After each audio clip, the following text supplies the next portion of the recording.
Hello everybody and welcome back to my channel TabbyLoves. I am Tabitha and I talk to you about the things that I love. Today we are going to be doing my TBR wheel prompts for March. I had a lot of fun with the TBR prompts last month, so I wanted to bring it back at the end of this month. Slight disclaimer, I'm currently reading A Good Girl's Guide to Murder, and there's still a week left of February. I filmed these videos ahead of time. But I definitely think I can finish this before the end of February. However, I do not know if I'm going to be able to finish the sequel, which is the last book from my TBR last month. So the sequel to Good Girl's Guide to Murder, Good Girl, Bad Blood, is going to be the first book on the March TBR just to catch back up. I do have a system in place that I think will make it easier for me to be caught up on my TBRs like this, that I developed halfway through February, so we'll see. Also, in my defense, February is a shorter month, so, you know, and I did a good amount of, like, audiobooks and, like, my reading smut book, or my exploring smut book, so you gotta give your girl a break. Okay, let's get into the TBR wheel.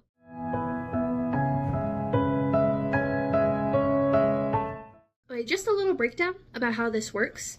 So I have my TBR wheel here, and instead of doing it like a TBR wheel like I feel like a lot of people were doing, where it's the book, I put TBR prompts on the wheel, mostly because I don't feel like cutting out a bunch of prompts and putting them in a jar, but this has the exact same effect without wasting a bunch of paper. And now this month we will be doing 3 prompts because I have this book at the very front of my TBR. So I have room to add 3 more books to my TBR for March. So let's go ahead and dive into this first one here. Hold on. Let me line everything up here. I don't know how much you guys care about actually seeing this, but I don't want to be accused of cheating. Oh, what'd it say? A seasonal book for the current season. Okay. Cause it's gonna be March. And so I don't know if I should pick a winter book or a spring book. Let me go look and see what's on my shelves, and I'll get back to you in a second. All right, I have 5 possible options here. I definitely ended up leaning more towards spring. The only one that could potentially be a wintry option is Caraval by Stephanie Garber. I'm hoping to finish the Once Upon a Broken Heart trilogy soon. And so this would be like a fun one, like a next read. Cause like it's within the same universe, and I've heard technically you're supposed to read this one first, but I didn't.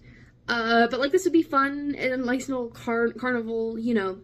However, I am getting like the feeling that March is just gonna be more of a spring, unless it ends up being a really cold March, which it could go either way right now. If you don't know, I'm in Colorado, and it's been a very warm winter, so honestly, the winter vibes really aren't there, and I feel like spring is just on the horizon, and I think March is when the spring equinox happens, if I'm remembering correctly, so let's go over the choices I picked for spring. Now, whether or not these actually occur during spring, I don't know. All I know is that a lot of these have like flowers on the cover, and that's what I'm basing it off of. So, okay, first up is the Crescent Moon Tea Room. This one I think will be a lot of fun. It is about, I think, 3 sisters that are running the tea room where I think they do fortunes. However, there is a council of witches that come because one of the city diviners has lost their powers, and the sisters are being pulled in 3 different directions, like, because they have 3 different, like, specialties or whatever, and I think it would be fun, you know. I miss my sisters, so it would be fun to read a book where sisters is a big part of the book. And this one has been on my shelf for a little bit, a nice cozy read, you know, and I feel like a cozy read during a cozy spring season is exactly what I could need, potentially. On a completely different note than that, another option is House of Hollow. Again, the only thing, like, that really says spring is that there's flowers all over this cover. Though I think this one is, slightly creepier. Like, it's a little bit more horror adjacent, I think, like a YA horror, maybe. It definitely has, like, some supernatural-esque something going on, right? but I don't like I also read a lot of horror this past month, like in February, between Lucy Undyne wasn't really horror, but Hazelthorne was kind of horror, and obviously A Good Girl's Guide to Murder. There's a murder going on, and it's kind of like a detective sort of book. So maybe I don't want to go creepy for, at least not for this first prompt, right? I could do, and the other two are actually both Book of the Month books, but I could do literally my Book of the Month for February, which was One and Only, which is again another kind of matchmaking service, and the main character knows who her soulmate's supposed to be, her one true love or whatever, but she ends up, like, she's like 40 and she hasn't met him yet, so she decides to have a fling and, like, starts falling in love with this other guy. And then she does meet the love of her life, and she has to choose between the guy that had won her heart and then the guy that, like, she's supposed to be destined to be with, and I think that'd be really fun to explore. And then you got Violet Whistledown is not a villain anymore, which is another one that could be a lot of fun. I really like the art. Like, this, like, cover is everything to me. Like, look at the back. Oh my god. And I just think, like, this one, not only does it really give spring vibes, but again, it's another cozy pick. And this is a hard choice.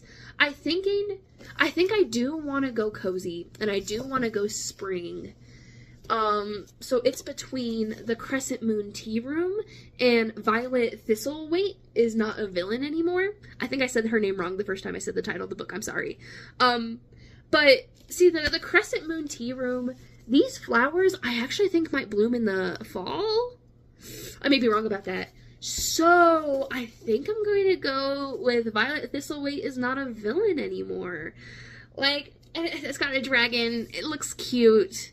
I think this is going to be technically the second book on the TBR. Alright, it is time for prompt 2 of 3. Here we go.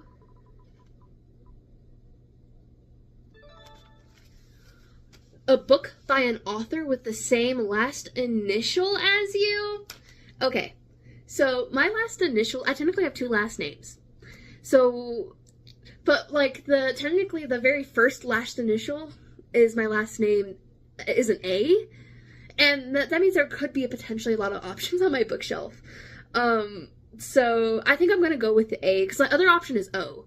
So I guess I could choose both if I have both. Let me see what I got, and we will reconvene in a second.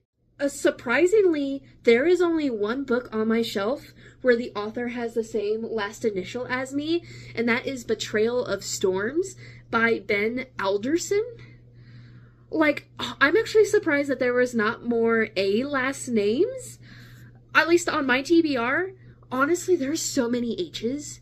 So many H's. I was like, okay.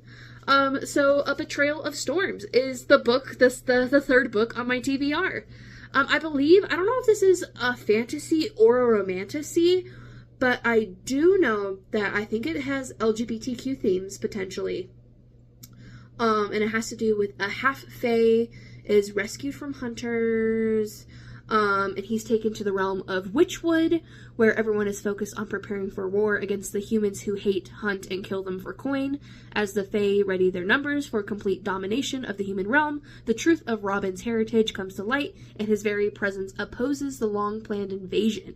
With the help of his allies, including his devastatingly handsome personal guard Eryx, and Witchwood's princess Althea, Robin claims his rightful place on the throne, an act that throws him into a world of betrayal, murder, and lies. Robin must survive long enough to claim his family's power, or let it wreak havoc on a realm that turned its back on him. Which, you know, okay. I picked up this book because the plot does sound interesting. It is a little thicker than what I would like for this, but that's fine. That's fine. Because, like, neither of these other 2 books are really all that thick. This one's a little bit, but the style of A Good Girl's Guide to Murder is very, like, transcript style, so even though this is kind of thicker, too, I feel like I'll get through it pretty quickly, but we'll see, because, like, this guy's pretty thick. How many pages is he? Hold on. Actually, he's not that bad, from what I'm seeing right now. 423. Actually, that's not that bad. Maybe the paper's just thick or something. I don't know. But we got book number 3 on the list. One more to go. All right, setting up for the last spin.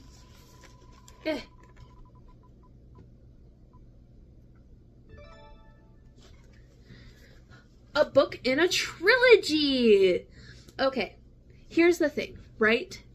So I have tried to make a deal with myself so I'm not starting so many series, that if I get a book in any kind of series, that I want to read all the books I own in that series, right? So if we're doing a book in a trilogy, then that means technically the entire trilogy is going on the TBR.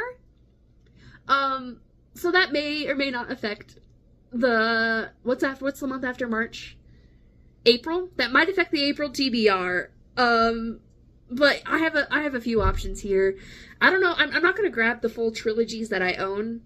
But you'll see. We have like a small collection of options. All right, I have a few options here. Honestly, there might be more options. But there's several books on my TBR where I actually don't know how many books are in the series themselves. So that's a little bit up in the air, right? But there are a few different ways I could go about this. So let me show you my options first, and let me tell you what I'm thinking, right?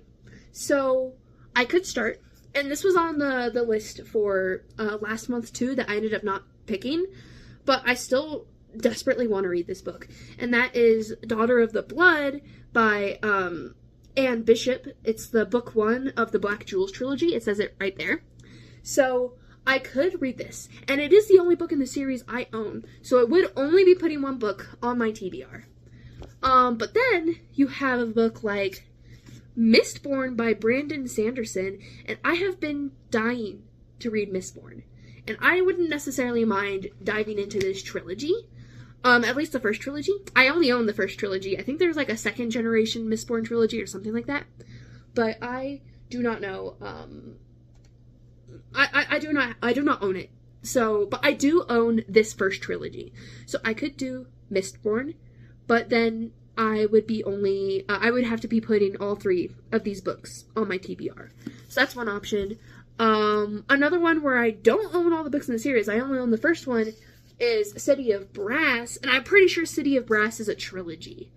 However, I'm leaning away from City of Brass just because it is pretty thick, and I already have a kind of thicker book on this TBR, and I'm already was behind on my February reads. So the last thing I want to do is screw myself over by putting the last book on the March TBR, such a big book as City of Brass. So I think City of Brass is going to go in the no pile. And also this next book is also probably going to go in the no pile for the same reason.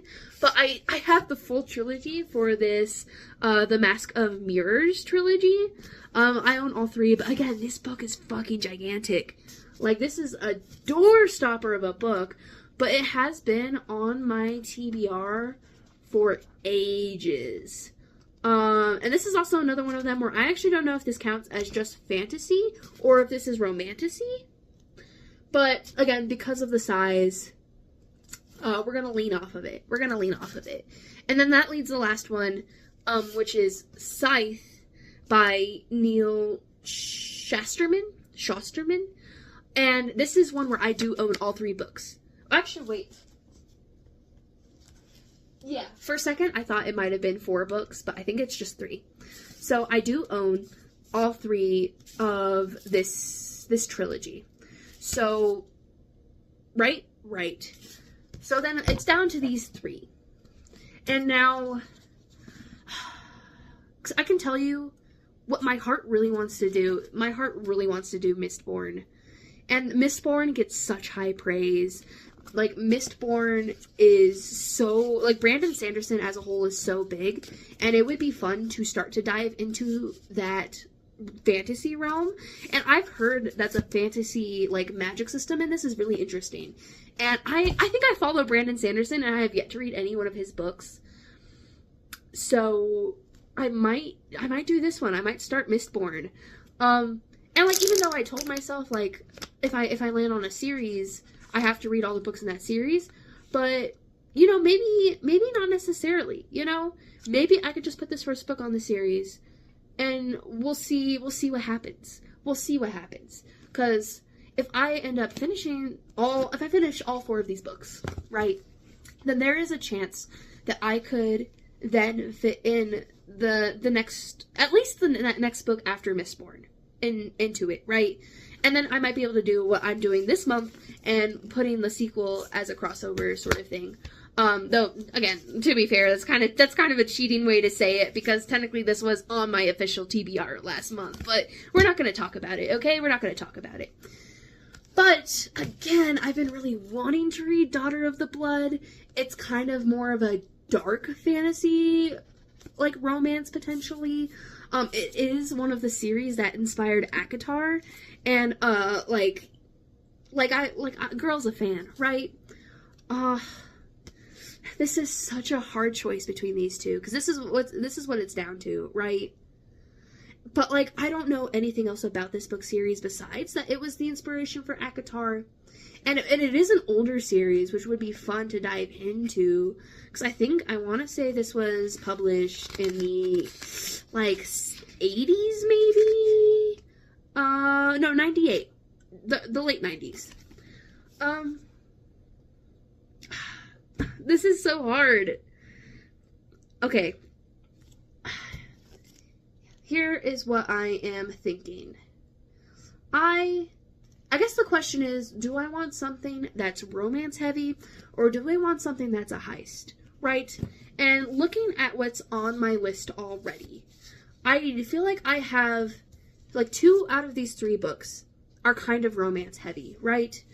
And as much as I am dying to read this one, I have also been dying to read Mistborn for, like, it's been on my list for at least 2 years now. So, I think I'm gonna go with Mistborn by Brandon Sanderson. Okay? I think... Alright, you guys. Here is the official TBR for March. We're gonna start out March, probably, with Good Girl, Bad Blood. And like I said at the beginning, because I am currently reading A Good Girl's Guide to Murder, I literally just started it. I'm not very far into it. You can't even see my bookmark. I'm not very far into it, like, at all.